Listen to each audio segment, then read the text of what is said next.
নমস্কার বন্ধুরা, ইন্ডিয়ান কর্মবার্তায় আপনাদের আবারও স্বাগত। বন্ধুরা, আজকে যে নোটিফিকেশন আলোচনা করব সেটি এসইবিআই সেবি, ফুল ফর্ম হচ্ছে securities and exchange board of India, তরফ থেকে বের হয়েছে। এখানে যে বিভিন্ন পদগুলি নিয়ে আলোচনা করব তা দেখে নেব আমরা বিস্তৃত। তার আগে একটি ছোট্ট রিকোয়েস্ট, যারা চ্যানেলটিতে নতুন আছেন চ্যানেলটি সাবস্ক্রাইব করে নোটিফিকেশন আইকনটি ক্লিক করে রাখবেন পরবর্তী নোটিফিকেশন সময় মতো পাওয়ার জন্য। এখানে বন্ধুরা দেখা যাচ্ছে recruitment officer of grade A assistant manager 2025।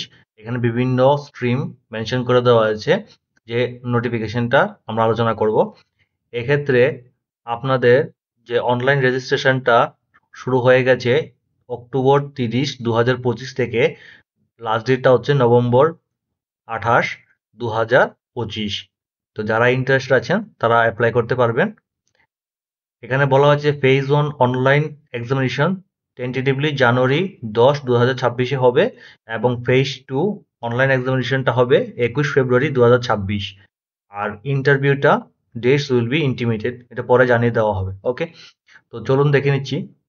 এখানে বন্ধুরা প্রথম যে পোস্টটি আমরা আলোচনা করছি যে স্ট্রিমটাতে জেনারেল স্ট্রিম, সেক্ষেত্রে টোটাল ভ্যাকেন্সি আছে 56টি, 56। এর মধ্যে ইউআর ক্যান্ডিডেট এবং বাকি এসসি এসটি ওবিসি যারা আছেন তাদের এখানে বিভক্ত করা আছে, আপনারা দেখে নেবেন।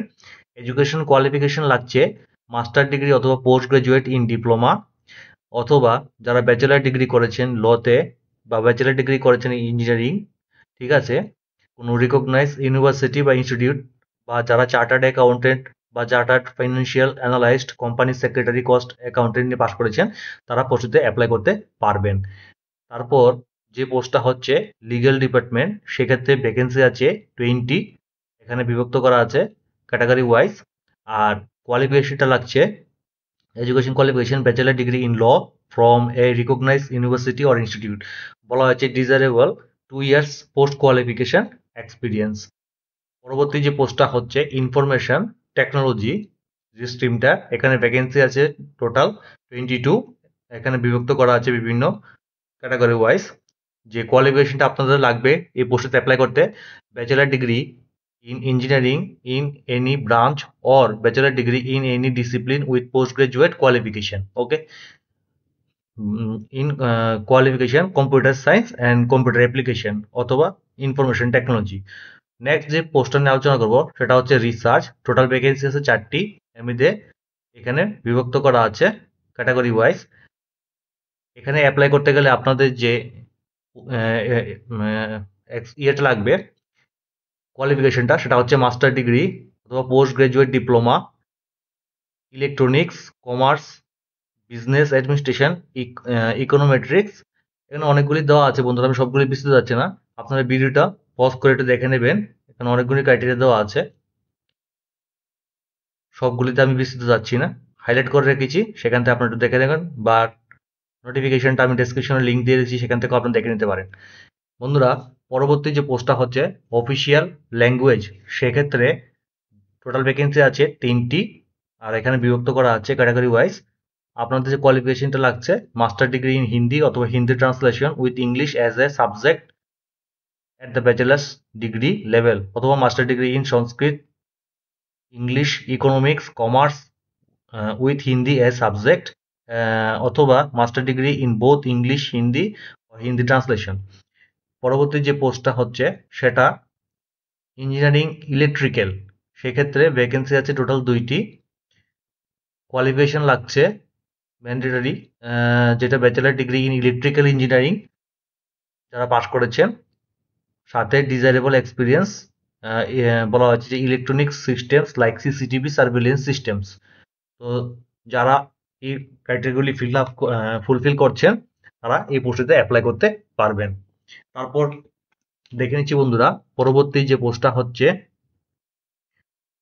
ইঞ্জিনিয়ারিং সিভিল, সেক্ষেত্রে বন্ধুরা কোয়ালিফিকেশন লাগছে bachelor degree in civil engineering from a recognise university, সাথে আপনাদের experience in maintenance of office residential properties colonies, যারা এই বিষয়ে এক্সপিরিয়েন্স আছে তারা পোস্টে অ্যাপ্লাই করতে পারবেন। ভ্যাকেন্সি এখানে 3টি আছে।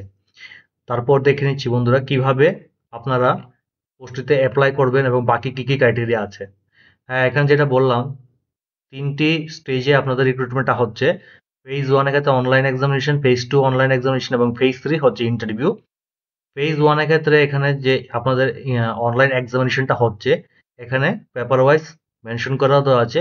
এক্ষেত্রে কিন্তু আপনাদের 100 মার্কস করে 2টা এক্সাম হবে। সময় পাবেন 60 মিনিট, আরেকটাতে পাবেন 40 minute. Total aggregate cut off marks থাকবে মিনিমাম 40%। ঠিক আছে? এখানে কিন্তু আপনাদের নেগেটিভ মার্কস থাকবে 1/4 করে। ঠিক আছে? পরবর্তী যে ফেজ 2 অনলাইন এক্সামিনেশনটা হচ্ছে, সেক্ষেত্রেও আপনাদের পেপার 1 এবং পেপার 2 তে থাকছে। আর এখানে সাবজেক্টগুলি মেনশন করে দেওয়া হয়েছে, তো কাইন্ডলি আপনারা একটু দেখে নেবেন। তারপর আহ, তারপর আপনাদের এখানে বলা হয়েছে যে এগ্রিগেটিভ কাট অফ মার্কস থাকবে মিনিমাম কিন্তু 50% থাকছে। ওকে, তারপর দেখা যাচ্ছে যে ইন্টারভিউতে যেটা বললাম আপনাদের, interview plus relevant post qualification experience নিয়ে টোটাল ম্যাক্সিমাম 15 মার্কস থাকছে। পরবর্তী ইম্পর্টেন্ট হচ্ছে যে successful candidates required for the post officer grade A shall be undergo probation of 2 years. এখানে কিন্তু আপনাদের ট্রেনিং দিতে লাগবে 2 বছরের। ওকে, আর এখানে আপনাদের পে স্কেলটা থাকছে 62,500 থেকে। এখানে গ্রেড পে সিস্টেম দেওয়া আছে সেন্ট্রালের, সেটা হিসেবে আপনাদের পেমেন্টটা হবে। ওকে, বলতে পারেন যে মোটামুটি 1,84,000 টাকা পার মান্থ উইদাউট অ্যাকোমোডেশন, আর যদি উইথ অ্যাকোমোডেশন হচ্ছে 1,43,000 টাকা পার মান্থ। ঠিক আছে, স্যালারিটা অ্যাপ্রক্স। সাথে আপনাদের কিন্তু অনেক রকম বেনিফিট থাকবে, আমি সবগুলিতে হাইলাইট করে রেখেছি, আপনারা ভিডিওটা পজ করে একটু দেখে নেবেন। এক্সামিনেশন সেন্টারগুলির মধ্যে সবগুলি স্টেটের নাম মেনশন করে দেওয়া হয়েছে এবং সিরিজগুলি মেনশন করে দেওয়া হয়েছে। এটা হচ্ছে ফেজ 1 ক্ষেত্রে। ওকে, ফেজ 1 এর ক্ষেত্রে আমাদের নর্থ ইস্টের মধ্যে সবগুলি স্টেটই আছে, ত্রিপুরাতেও আগরতলাতে এক্সামিনেশনটা হবে। ওকে, প্লাস ওয়েস্ট বেঙ্গলেও অনেকগুলি এক্সামিনেশন সেন্টার আছে। ফেজ 2 ক্ষেত্রে বন্ধুরা এখানে সবগুলি সেন্টারের নাম উল্লেখ করে দেওয়া আছে। ফেজ 2 আগরতলাতেও হবে, সেটা আমি হাইলাইট করে রাখলাম। গুয়াহাটিতেও হচ্ছে। ওকে, তারপর দেখে নিচ্ছি বন্ধুরা অ্যাপ্লিকেশন ফি। যারা আনরিজার্ভড মানে ইউআর ক্যান্ডিডেট, ওবিসি এবং ইডাব্লিউএস ক্ষেত্রে 1,000 টাকা প্লাস 18% জিএসটি যা আসে। আর এসসি এসটি পিডাব্লিউডি ক্ষেত্রে 100 টাকা প্লাস 18% জিএসটি। তারপর দেখে নিচ্ছি বন্ধুরা ইম্পর্টেন্ট যে টপিক আমি আলোচনা করব, মেইন টপিকগুলি আপনাদের সামনে তুলে ধরার চেষ্টা করি আমি। বন্ধুরা এখানে যে অ্যাপ্লিকেশনটা করবেন আপনারা, ওয়েবসাইটে চলে যাবেন www.scbi.gov.in। এই ওয়েবসাইটে যাওয়ার পর আপনারা এখানে গিয়ে অনলাইন রেজিস্ট্রেশনটা করে নেবেন যারা ইচ্ছুক অ্যাপ্লাই করতে। এবং যে লাস্ট ডেটটা হচ্ছে সরি অক্টোবর 30 থেকে শুরু হয়ে গেছে ফর্ম ফিল আপ, এবং লাস্ট ডেট হচ্ছে নভেম্বর 28, 2025। ওকে, তো বন্ধুরা আমার দেওয়া ভিডিওটা যদি আপনাদের কোনো কাজে লাগে অবশ্যই সাথে থাকবেন। ধন্যবাদ।